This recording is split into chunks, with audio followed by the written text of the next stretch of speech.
Bom, então na noite de hoje, nós estamos aqui com a nossa companheira, Rufina, que vai nos levar por um caminho de reflexões, de pensamentos, de ideias, dentro da medicina e o espiritismo.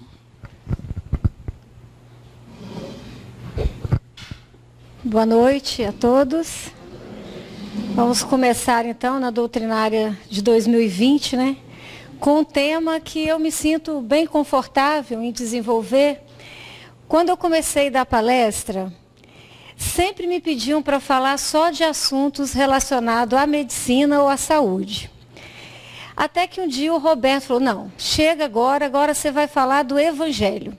Você vai falar na terça-feira e é só tema evangélico. Eu tive uma grande dificuldade, mas foi um presente, porque o estudo da terça-feira, dos capítulos do Evangelho, foi algo fantástico e transformador na minha vida. Então hoje a gente está retornando a essa minha zona de conforto, que é quando a gente faz a interface entre a ciência e a visão espírita. Nós vamos falar de medicina e espiritismo. Não vamos falar de medicina espiritual. Existe uma diferença que nós vamos ver a seguir. Quando nós começamos assim a pensar nessa palestra, a minha intenção era trazer para vocês o que a gente tem de novo na ciência espírita. Então eu pensei, vou preparar o cérebro triuno para levar nessa palestra. E aí vou rever as obras de André Luiz e vou misturar epigenética, neurologia, neurofisiologia. Mas acontece que isso tomou uma proporção imensa. Eu sou neurofisiologista de formação. Trabalho com neurocirurgia, com mapeamento cerebral. Eu me empolguei ao extremo com o assunto, porque é fantástico você associar o seu conhecimento de vanguarda na ciência e perceber que esse conhecimento ele está caminhando lado a lado com a ciência espírita. E aí eu não conseguia preparar essa palestra. E eu falei, Roberto, o assunto tomou uma proporção imensa. Eu não vou conseguir falar de neurociência, epigenética em 45 minutos. E aí nós tivemos uma ideia de transformar num seminário. Então, na nossa semana, convido a todos vocês para nós passarmos aqui uma manhã na qual nós vamos estudar a neurociência na obra de André Luiz. E aí nós vamos abordar nesse seminário o cérebro, a mente e o espírito. Como que eles se comunicam? Como que é essa fascinante função que a gente tem? O órgão que integra o corpo, a mente e o espírito. Junto com isso, nós vamos entender a epigenética. É curioso como que André Luiz deixou uma obra que tem 60 anos e hoje a medicina está encantada com os conhecimentos que ele antecipou. Hoje eu não leio André Luiz, eu estudo André Luiz. Eu tenho que parar, sentar, anotar, porque é científico. Tem coisas nos livros que a ciência ainda está começando a descobrir.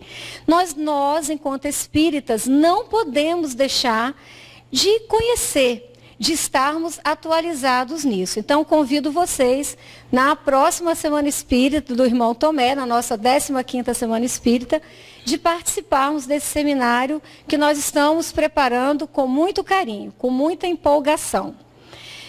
Hoje, então, nós vamos falar de medicina e espiritismo, vamos passar por conceitos básicos e vamos discutir alguns assuntos que causam polêmica e que, às vezes, nós, enquanto espíritas, nós somos questionados, né? As pessoas querem que nós tenhamos sempre uma palavra para opinar sobre assuntos que causam polêmica.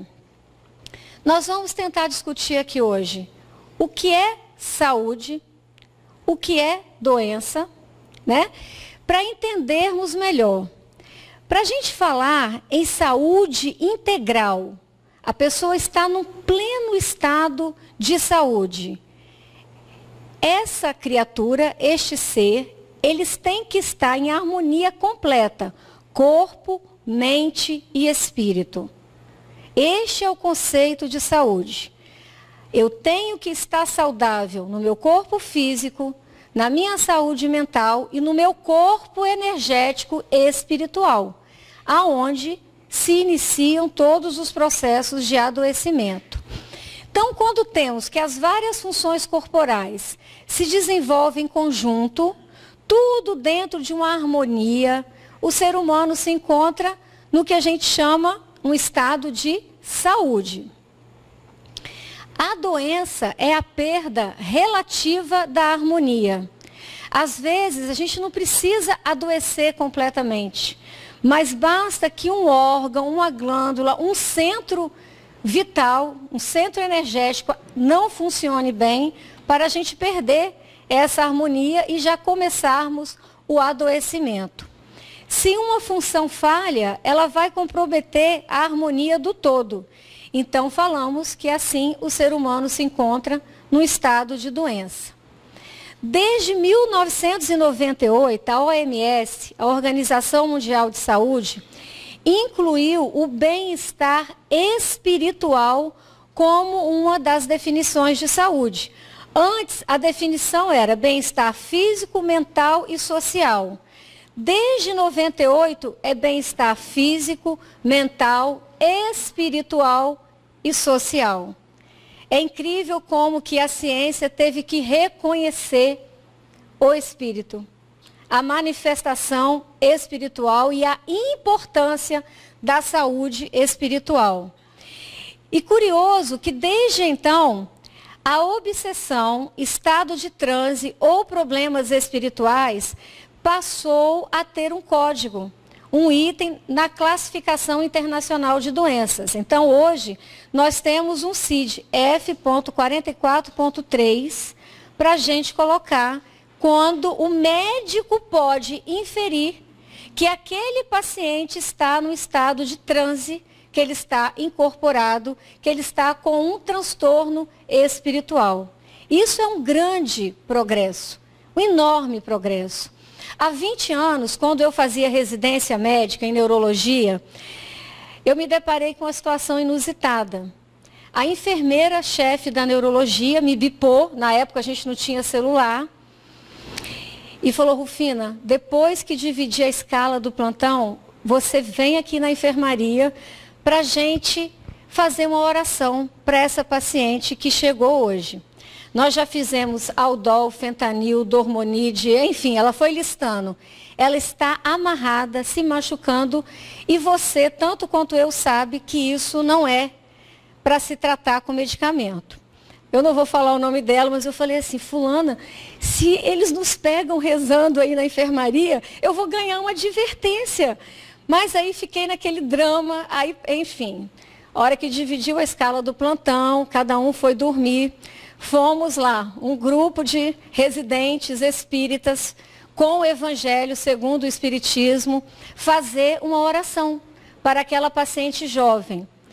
Ao final da oração, ela estava dormindo. Então a gente percebe que tem muitas coisas que a ciência não consegue explicar, que a medicação às vezes não consegue controlar.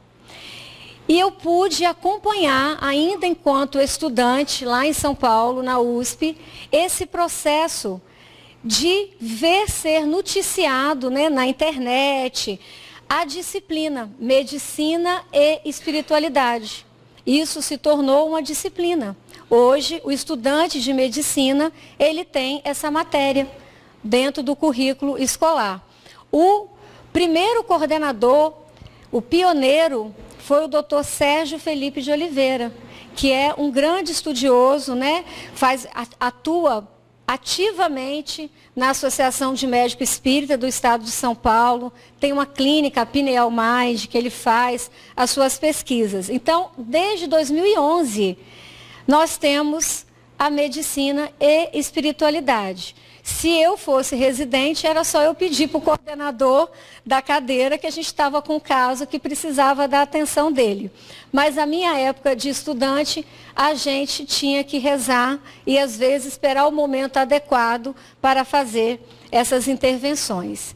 Então hoje, como eu disse, nós vamos falar de medicina e espiritismo.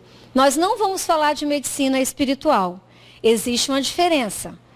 Hoje nós vamos ver qual é o posicionamento da doutrina espírita frente às descobertas científicas, aos tratamentos, às novas abordagens tecnológicas da medicina. Medicina espiritual é outro assunto. Seria a medicina praticada pelos espíritos com um entendimento de que a vida espiritual é a vida verdadeira do espírito. Se nós fôssemos falar de medicina espiritual, nós teríamos que estudar hoje o magnetismo natural, os fluidos, os mecanismos básicos da mediunidade de cura. Esse não é o nosso assunto. O magnetismo, vale ressaltar, ele faz parte, é parte integrante da natureza, da lei natural, da lei de Deus. E como todos nós somos seres divinos, seres da criação, todos temos o nosso magnetismo.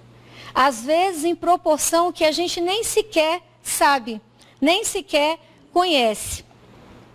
Então não vemos razão para que nós, espíritas, fiquemos presos, às vezes, a conceitos errôneos, que confundem as pessoas.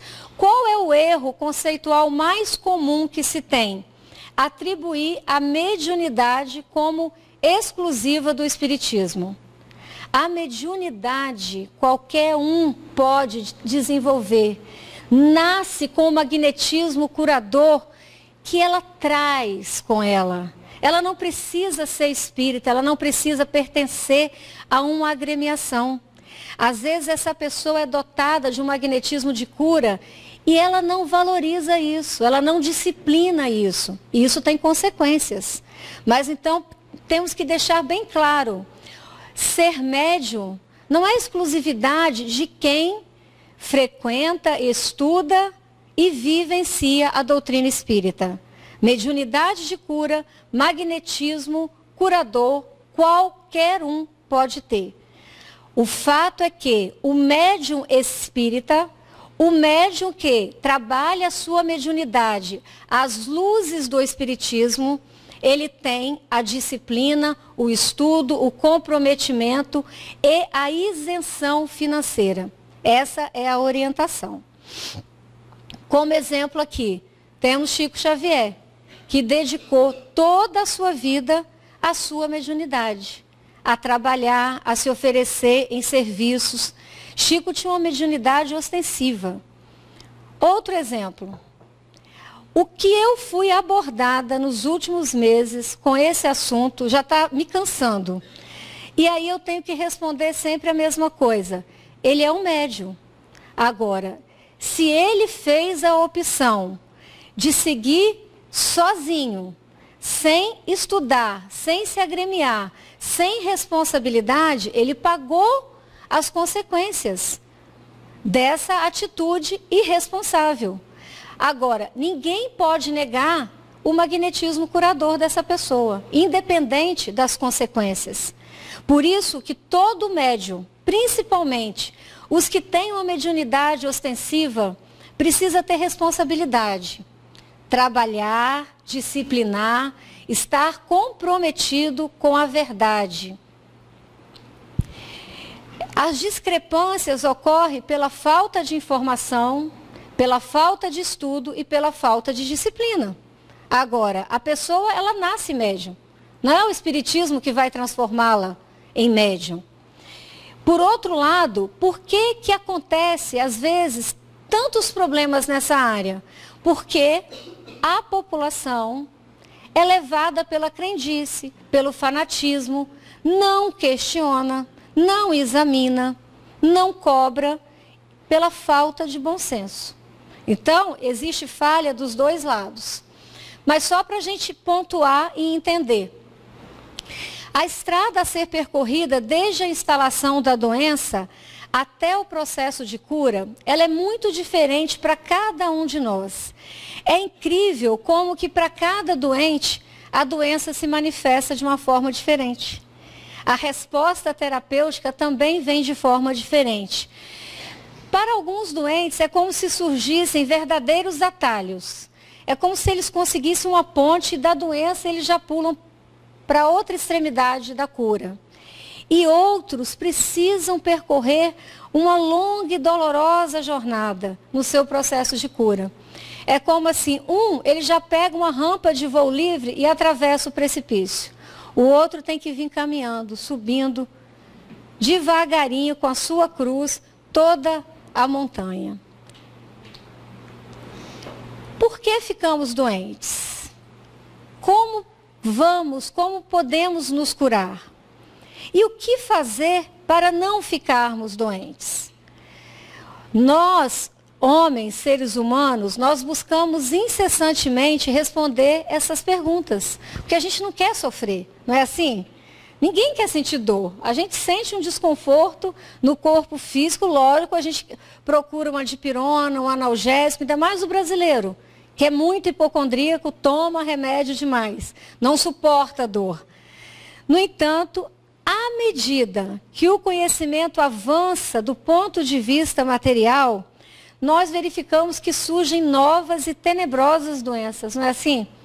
A medicina corre e é novos vírus. Agora nós temos aí o coronavírus. Aí acaba de arranjar um remédio, aí ano que vem outro vírus, outra epidemia. É porque assim, vivemos num mundo de provas e expiações.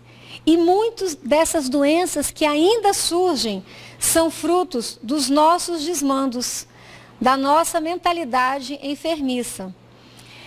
As enfermidades, na verdade, representam uma das maiores forças na nossa evolução. É um clichê essa frase, não vai pelo amor, vai pela dor. Não é assim? Quantas vezes vocês já ouviram isso? Mas, infelizmente, ainda é a mola propulsora que acarreta a transformação mais rápida e mais profunda no menor período de tempo. A pessoa marcada por uma enfermidade grave nela ou em alguém próximo, ela se transforma. Ela se abre a um outro aspecto da vida.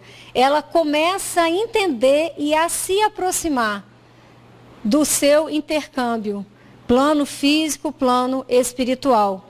Quando ela vê que não tem mais nenhum recurso físico, medicamentoso, o que resta para essa pessoa? Colocar os joelhos em terra e suplicar, e tentar fazer essa jornada para dentro de si mesma, de introspecção, de autoavaliação. É como se o combalimento do corpo, o enfraquecimento do corpo, fizesse crescer a luz interior, ou o medo da morte nos aproximasse mais de Deus. Enfim, questões filosóficas para vocês refletirem. Na conceituação espírita, por onde começamos a adoecer? Como eu disse, hoje os conceitos que nós vamos discutir é à luz da doutrina espírita. Então, do ponto de vista espiritual, por onde nós começamos a adoecer? Nos nossos centros vitais, nos nossos centros de força. Todos os nossos chakras, aonde vem todo o fluxo energético que vai alimentar todas as nossas células, que vai equilibrar todos os nossos sistemas, os nossos órgãos, eles começam a adoecer. Esses centros vitais, eles captam a energia do universo e as transmitem para todo o nosso corpo em forma de vibração mental. Quando nós perturbamos a recepção dessas energias, nós estamos também provocando perturbações, adoecimento nesses nossos centros vitais. É por aí que nós começamos a adoecer. Os conflitos emocionais e os excessos, ou seja, não estamos falando aqui de doença kármica, não. Estamos falando de doenças evitáveis no nosso momento atual, na nossa atual existência. Os conflitos, os destemperos emocionais e os excessos, eles acarretam todo um fluxo anormal de energia nesses nossos centros vitais. E aí, todos os órgãos e sistemas vinculados a esse centro vital também adoecem. Com o tempo, essas energias, esse fluxo anormal, ele vai produzir doença de maior ou de menor gravidade em diversos órgãos do nosso corpo. Cada centro vital está ligado a um conjunto de órgãos, refletindo nestes órgãos a falta ou o excesso de energia. Vamos dar um exemplo. Uma pessoa que é muito glutona, come demais. Ela está sobrecarregando qual centro? Gástrico, esplênico, não é? Uma pessoa que é viciada em pornografia, enfim, que satura o centro genésico, o centro das glândulas sexuais, energia pesada, excessiva, também está causando para si adoecimento. Porque um centro vital adoecido, esse fluxo de energia, ele vai perder o equilíbrio e ele vai provocar doença nos demais. Assim, conforme o tipo de sentimento ou atitude que assumimos, nós interferimos mais diretamente num determinado centro vital e, por consequência, num conjunto de órgãos. Se eu hoje fosse dividir aqui, todo mundo que está, vou reunir os colegas médicos que estão aqui, vamos fazer uma triagem, vamos fazer um diagnóstico baseado nos centros vitais. Nós iríamos separar. Este aqui está com o centro coronário adoecido, esse com o centro laringeu, esse com o centro gástrico. A gente não teria dificuldade, não é? De conversar com a pessoa e identificar numa anamnese qual é a vulnerabilidade que ela tem. Porque ela vai falar isso no decorrer da conversa e a gente vai perceber. Eu espero ainda poder voltar numa medicina do futuro em que a gente vai poder tratar o corpo energético antes que essa doença chegue no corpo físico. Porque ainda é muito frustrante para a gente, enquanto médico, esperar chegar no corpo físico e saber que poderia ter sido evitado lá atrás. Baixa autoestima pode causar bloqueio no centro cardíaco. O centro cardíaco está diretamente relacionado com o funcionamento do timo e, consequentemente, com o sistema imunológico. É por isso que, às vezes, numa casa, tem 5 pessoas, todos pegam a virose. O vírus passa perto, nem afeta a pessoa. A outra fica de cama, a outra vai para o hospital. Poxa, mas é o mesmo vírus, só que tem diferença. Se eu estou num estado de harmonização bom, eu estou feliz, eu estou bem, estou me sentindo equilibrada, o meu soldadinho do meu sistema imunológico, o meu linfócito chega lá, ó, tem um vírus aí. Bora acabar com esse vírus, não quero ninguém aqui fazendo bagunça. Pronto, vai lá, destrói o vírus, você fica bem. Aí o mesmo vírus chega, vai à célula do sistema imune, aí você está lá. Deixa esse vírus, eu estou sem força, não quero fazer nada. Aí pronto, o vírus toma conta, entendeu? E é verdade, é assim que as coisas acontecem. Tudo começa e passa pela nossa atitude mental, emocional, sempre. A forma inadequada de expressar o que sente ou a não expressão verbal dos sentimentos interfere com a função do centro laringeu.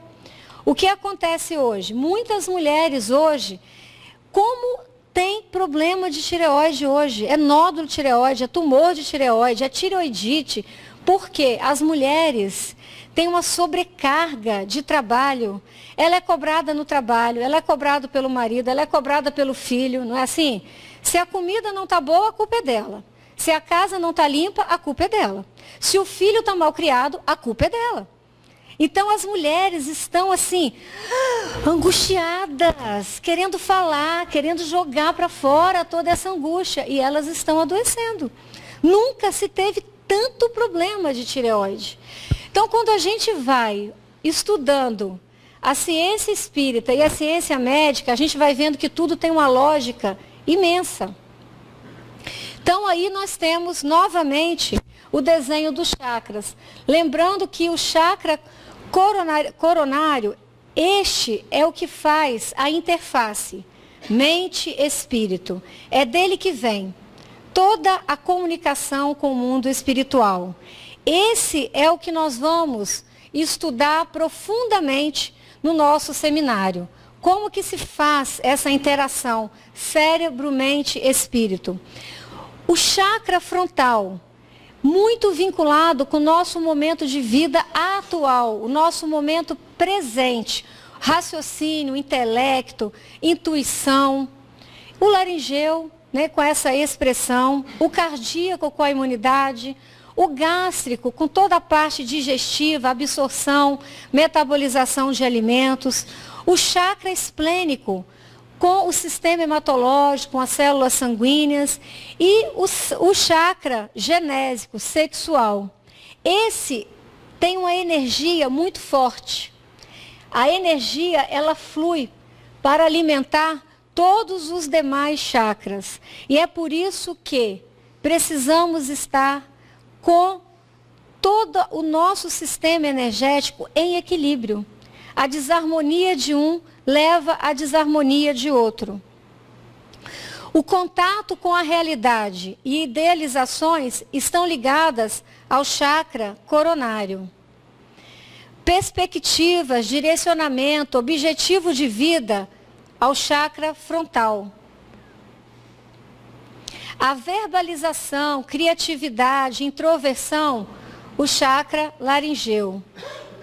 A autoestima, compaixão, angústia, controle emocional estão vinculados ao centro cardíaco.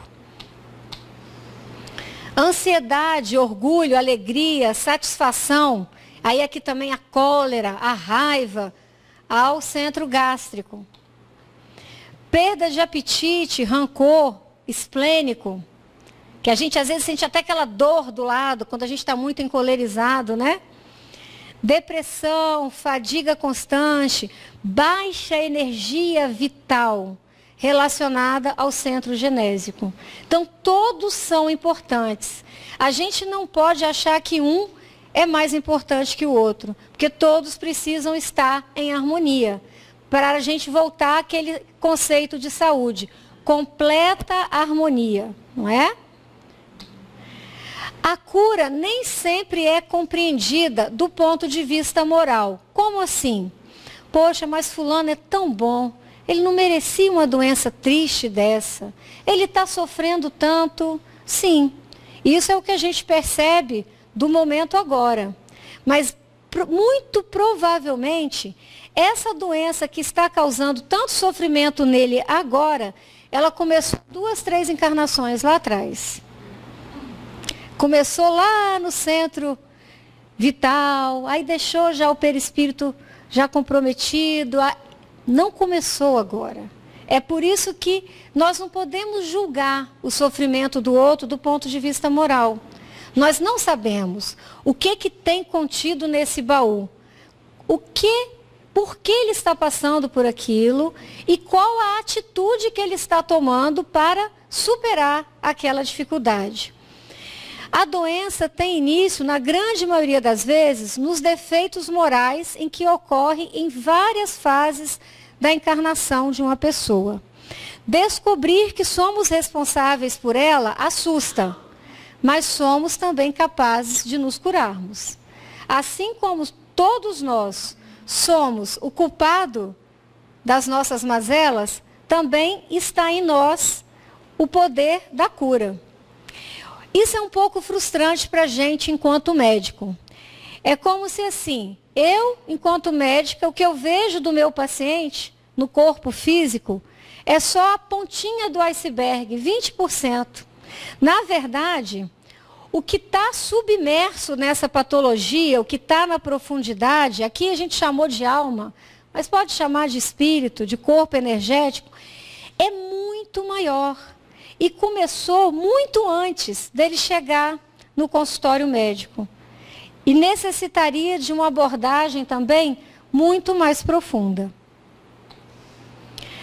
Como nos orientarmos nessa autocura? Aprender a respeitar os limites do corpo. Isso aí é a principal condição.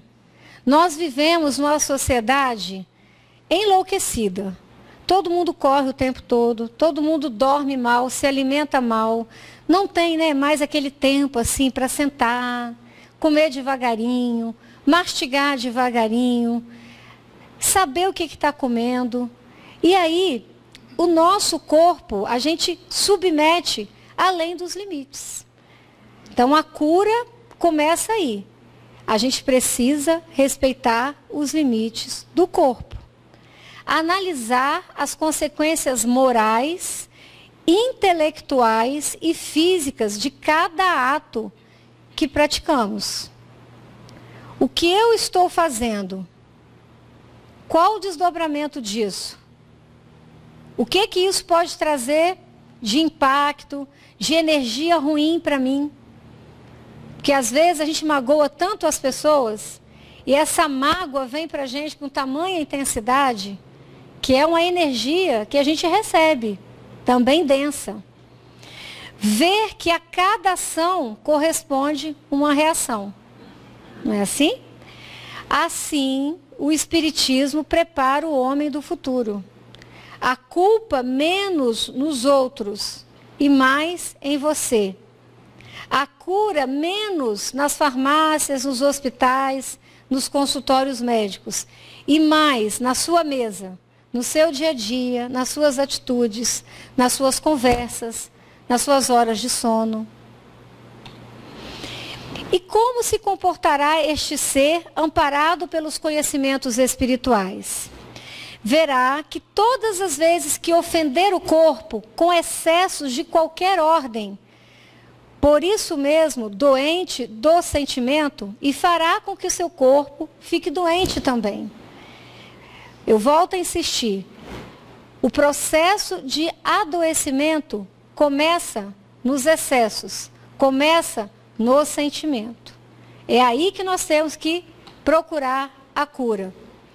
Há pessoas que são verdadeiras indústrias de mau humor, não é assim? Vive a se lamentar, azeda, reclamam de tudo. Pensem o centro gástrico e o centro esplênico dessas pessoas. Deve entrar em ebulição. Não tem condição. Vai adoecer. É por isso tanta diabetes, é por isso tanta hipertensão. Porque o cortisol, tudo que regula a pressão, está envolvido nisso. Outras cultivam emoções e sentimentos negativos, como inveja, ciúme, rancor, azedume, desamor. Esse tipo de atitude ou procedimento gera uma energia pesada que fica circulando nos nossos chakras, no nosso corpo energético, provocando bloqueios e gerando males. Existem também, né, narrativas em vários livros espíritas, né, que tem, sim, muitos companheiros, muitos de nós, ao programarmos a nossa atual reencarnação, nós pedimos para nascermos com alguma limitação. Para que isso fosse algum tipo de freio que nos impedisse de cair novamente nos mesmos erros. Por isso que às vezes nós nascemos assim com intolerâncias alimentares. Às vezes bebe um vinho, tem uma enxaqueca que não tem jeito, não vai poder beber. Porque qualquer gota de álcool é 3 dias de cama com enxaqueca. Talvez você pediu para vir assim, como uma forma de você não se tornar alcoólatra de novo. Vocês estão entendendo? Existe também esse lado. O que é que nós pedimos para vir? Para nos auxiliar. É uma limitação, mas uma limitação auxílio. Isto para evitar maiores quedas espirituais na nossa jornada. Agora, vale lembrar que a maioria das enfermidades são causadas pelo descuido, pelo descaso, pelos vícios, por gula, por alimentação errada, pelo sedentarismo, nessa encarnação. Não tem nada a ver com a programação feita anteriormente. É uma proporção muito menor a que tem de doenças kármicas, viu? Então, assim, não vamos colocar a culpa. É porque talvez isso veio no meu karma. Tira a culpa do karma. Em mais de 90% das vezes, você pode mudar. Agora, algumas doenças hereditárias, que a gente traz de nascença, algumas intolerâncias, isso aí nós podemos realmente ter pedido para que viéssemos assim. Se as causas das enfermidades estão em nossas atitudes e ações, qual seria então o papel dos micróbios, dos vírus, da hereditariedade? A gente não está negando que tudo isso está aí para nos causar doenças, mas nós podemos modificar a gravidade das nossas doenças, a intensidade, a frequência com que nós adoecemos. Então, através das nossas emissões de pensamento positivo, a gente vai conseguir debelar esses vírus. Tanto é verdade, como eu disse, numa família com várias pessoas infectadas, o vírus não faz nada. Por quê? Independente da doença estar ao nosso redor, o que vai deflagrar é sempre de dentro para fora e não de fora para dentro. O mais importante que vocês têm que gravar é isso. É lógico que, numa epidemia de um vírus de altíssima transmissão, como o coronavírus, a gente que é médico está recebendo, a Associação Médica Brasileira, Conselho Federal de Medicina, já estão mandando para a gente orientações. A gente não vai se expor. Não, está tudo no meu chakra. Não é assim. Aí você está sendo irresponsável. Temos que tomar todas as medidas de higiene, de proteção, mas não esquecer nunca que quem comanda o exército do meu sistema imunológico sou eu, primeiramente. E isso é incrível como a gente vê, às vezes, os pacientes com câncer que passam por quimioterapia, né? Você já sabe, aquele que tem um câncer grave, mas que vai sair bem. Porque ele já te transmite isso. Não, doutor, olha, eu vou enfrentar isso de cabeça erguida, porque eu tenho muitos projetos, eu acho que ainda não está na minha hora. E você chega no quarto, ele está vomitando, mas ele está feliz. Ele, agora só falta mais 2, agora só falta mais 1.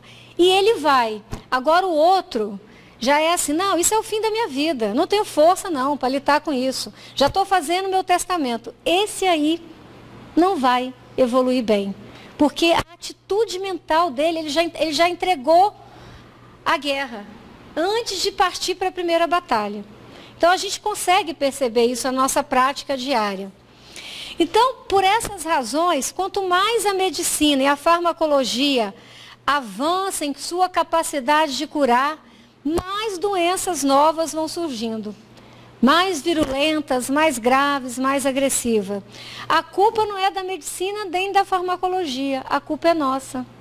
Que às vezes a gente vai criando uma psicosfera na crosta terrestre tão ruim, tão baixo nível de vibração, tanta coisa ruim, que a gente, com a nossa energia psíquica, a gente faz com que a psicosfera fique doente. E que essas doenças realmente vão surgindo. Então, nós precisamos, participar ativamente desse processo. Quanto à hereditariedade, isso também nós vamos estudar no seminário. Hoje a gente sabe que nem o gen mais acabou a ditadura do gen. Hoje a gente já sabe que a epigenética, através dos conhecimentos da epigenética, que você, com a sua mente, pode modular o seu gen. Você não é escravo mais da sua herança genética. Olha que fantástico.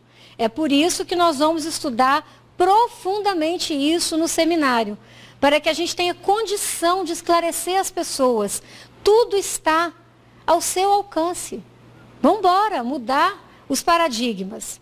Agora nós vamos para a segunda parte, que eu não poderia deixar de trazer, que são as questões polêmicas e que às vezes o Espiritismo, ele se posiciona. O Espiritismo, em sua tríade, ciência, filosofia e religião, ele tem necessidade de acompanhar passo a passo a ciência. Então, se a ciência avança, o Espiritismo tem que acompanhar. E como Kardec disse, se a ciência mostrar que nós estamos errados, nós temos que abandonar os conceitos antigos e abraçar a ciência, porque tudo evolui sempre na humanidade. Então, o Espiritismo, enquanto ciência, filosofia e religião, precisa se posicionar. E todos vocês que estão aqui hoje, enquanto espíritas, precisam estar bem informados para poder se posicionar adequadamente de acordo com o posicionamento doutrinário que vocês dizem abraçar, seguir, professar. Então, o que o Espiritismo diz a respeito da utilização das células-tronco embrionárias? Qual a posição do Espiritismo sobre a eutanásia e a distanásia? Então, isso aqui foi um consenso assinado pela Associação de Médicos Espíritas, foi publicado, né? E é o consenso que a gente segue.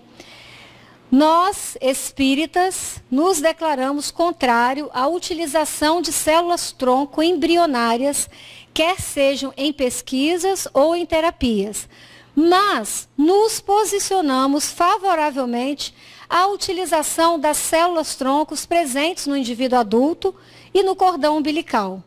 Não tem problema nenhum doar medula óssea, nenhum problema. O cordão umbilical é uma fonte de célula-tronco que pode ser utilizada.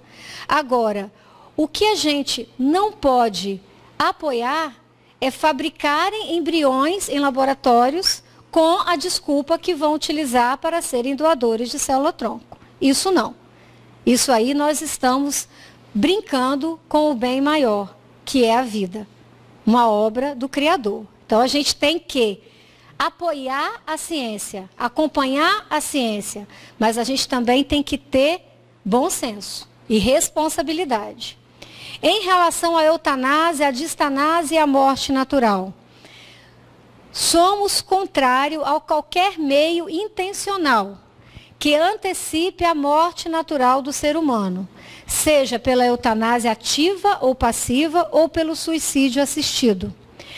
Os momentos finais da vida de um indivíduo, num leito hospitalar, quer seja na sua residência, são os momentos de maior redenção.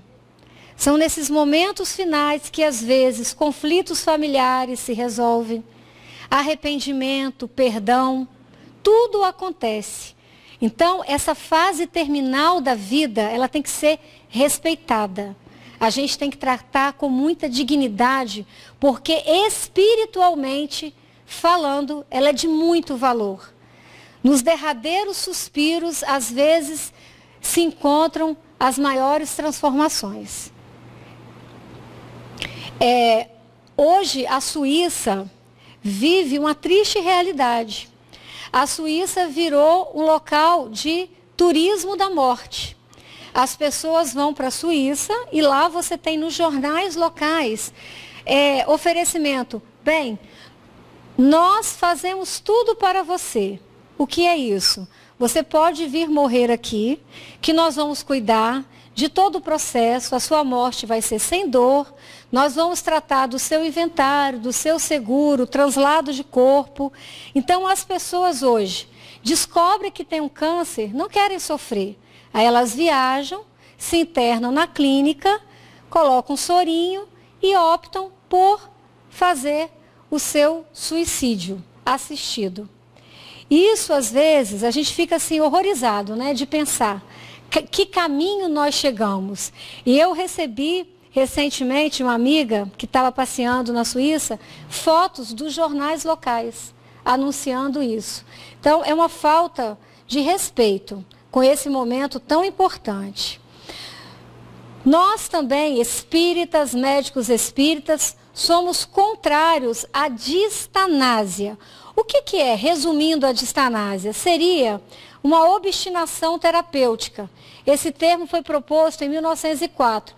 É quando o paciente já está velhinho, sofrido, e a gente está lá e põe tubo, e fura, e drena o tórax, e prolongando o sofrimento desnecessariamente.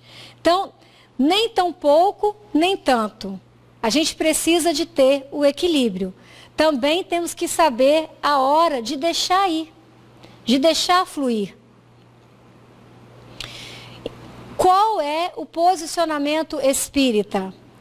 A morte natural, ou seja, a ortotanásia. É aquela morte que se dá no tempo certo, nem mais, nem menos. Compete-nos respeitar a autonomia do paciente, suas crenças, seus medos, desejos, esperanças. A gente precisa respeitar isso. Qual é o credo que aquela pessoa professa? Não agredir, não fazer pouco da crença dela, porque é a única coisa, às vezes, que ela tem para se apegar. Né? Fornecer todo esse suporte psicológico, religioso, familiar, para que ela tenha dignidade em seus últimos instantes. Bem, ainda temos outros assuntos polêmicos. Descriminalização da maconha, transplante de órgãos e concepção assistida. Esse é um manifesto também assinado pelos médicos espíritas. Nós, os médicos espíritas, reunidos na cidade de Belo Horizonte, no 8º Congresso da Associação Médico Espírita do Brasil, em 2011, posicionamos-nos frontalmente contra a descriminalização do uso da maconha. Então, isso não mudou. Esse manifesto continua, a gente continua contra a descriminalização. É lógico que importar o princípio ativo para uma criança que tem epilepsia de difícil controle, outras doenças, é uma coisa. O uso social, indiscriminado, nós nos posicionamos ainda contra. Por quê? Porque a gente entende que isso vai abrir a porta para outros vícios, outras drogas. Transplante de órgãos. No meio espírita, isso às vezes é uma polêmica, é um tititi. Por quê? Chico teve essa fala. Isso é uma fala de Chico Xavier. A minha mediunidade, a minha vida, dedico à minha família, aos meus amigos, ao povo. A minha morte é minha. Eu tenho este direito. Ninguém pode mexer em meu corpo. Ele deve ir para a Mãe Terra. Vamos esclarecer essa fala do Chico. Seguindo aqui, Chico não era contra o transplante de órgãos. Ele só temia que o corpo dele virasse motivo de especulação. Existiam interesses no mundo todo, cientistas do mundo todo querendo estudar o cérebro de Chico Xavier, os órgãos de Chico Xavier, como meio de especular as faculdades mediúnicas. Então Chico disse, eu já estou muito velho, muito doente, meus órgãos não prestam nem para mim. Para que eu vou doar algo que não tem valia? Mas aí, olha o que ele diz quando questionado sobre isso. Transplante de órgãos, na opinião dos espíritos sábios, é um problema da ciência. Muito legítimo, muito natural e deve ser levado adiante.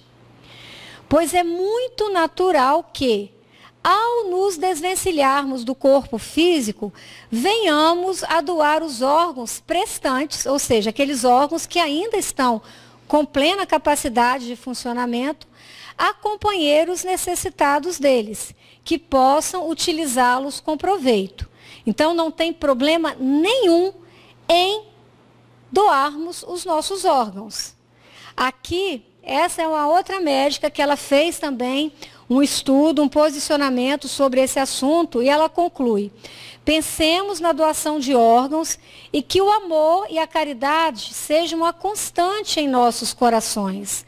Então, a Associação Médico Espírita a ciência espírita, o espiritismo não é contra a doação de órgão. Então, assim, isso aqui, eu não vou ler esse slide, mas é para resumir o que quer dizer o que está escrito nesse slide. A repercussão no seu perispírito, eu desencarnei, mas eu quero doar todos os meus órgãos. Eu vou chegar no outro lado sem enxergar, sem coração? Pelo amor de Deus, você doando ou não, vai ficar tudo aqui. A questão é, ou vai ficar no túmulo, ou vai virar cinza na cremação, mas você não vai carregar nenhum desses órgãos para o lado de lá. Agora, o fato é, se a pessoa é apegada demais, tem dificuldade demais, ela pode ter alguma repercussão no seu perispírito.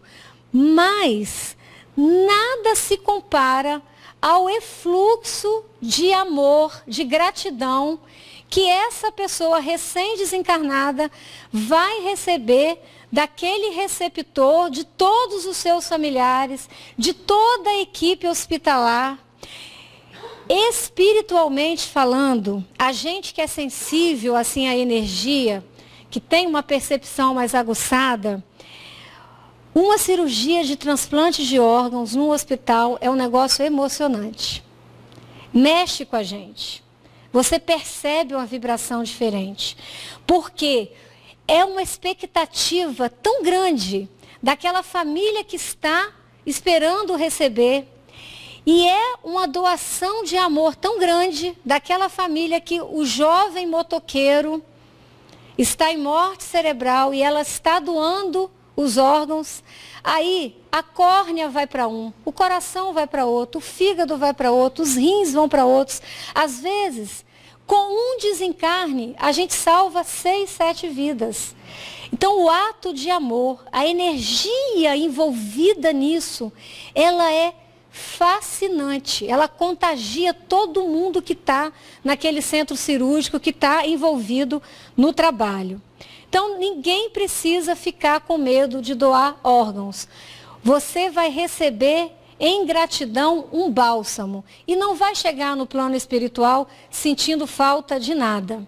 Está acabando. A palestra hoje é grande. Sobre concepção assistida e embriões congelados.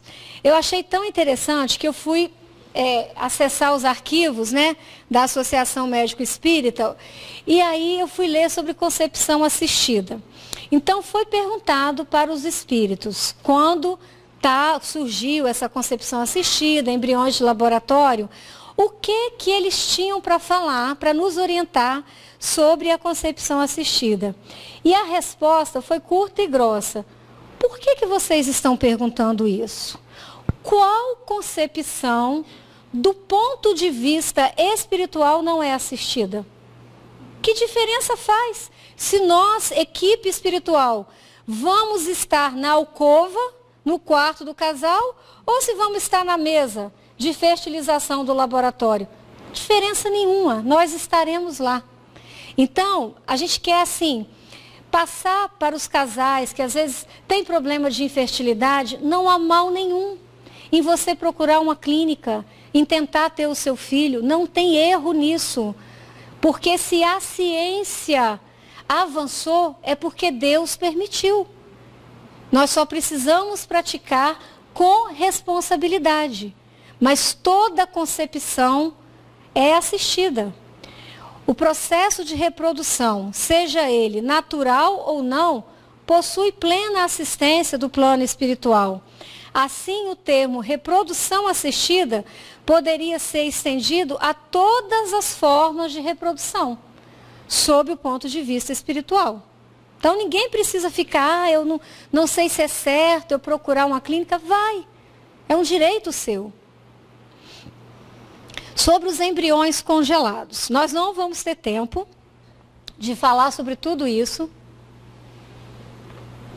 mas é só para a gente lembrar vocês que tudo tem um propósito. Até para os embriões congelados, que às vezes ficam nessas clínicas de reprodução, a espiritualidade tem um propósito. Nesses embriões encontram-se espíritos que às vezes pode ser um voluntário, que ele quer ficar lá naquele estado para permitir o avanço da ciência. Várias formas de perturbações mentais que o desencarnado, às vezes, ele vai numa sequência de delitos, comprometimento, que ele perde até a liberdade enquanto espírito. Ele fica no estado de inconsciência, ele perde, às vezes, o molde perispiritual, assume uma forma de ovoide, e isso é algo que a gente ainda está descobrindo. Mas, para esses embriões congelados, tem espíritos que também precisam de passar no laboratório, de estar ali na expectativa daquela encarnação. Tudo na lei de Deus tem um propósito.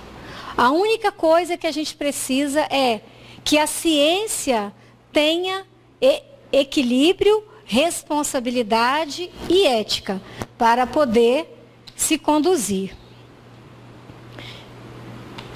Então, tudo isso, olha, essa bibliografia, depois vocês podem ampliar o slide, tudo é bibliografia sobre esse assunto. Eu não teria tempo para a gente falar de cada uma, porque isso ainda, assim, tem muitas hipóteses, muitas possibilidades, é um assunto que não está totalmente fechado.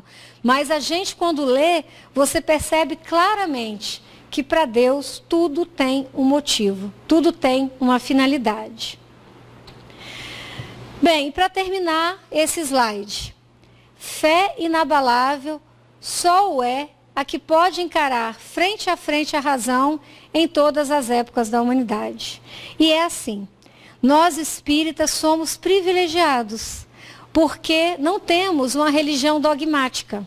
Então nós podemos questionar tudo, estudar tudo, pensar sobre tudo, discutir sobre tudo.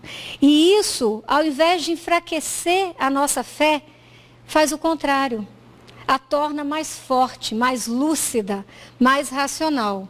E aí a gente fica ainda mais empolgado com o que está por vir. Bem, isso era o estudo da noite de hoje. Espero não ter cansado muito vocês. Que Jesus nos abençoe e nos dê uma excelente semana.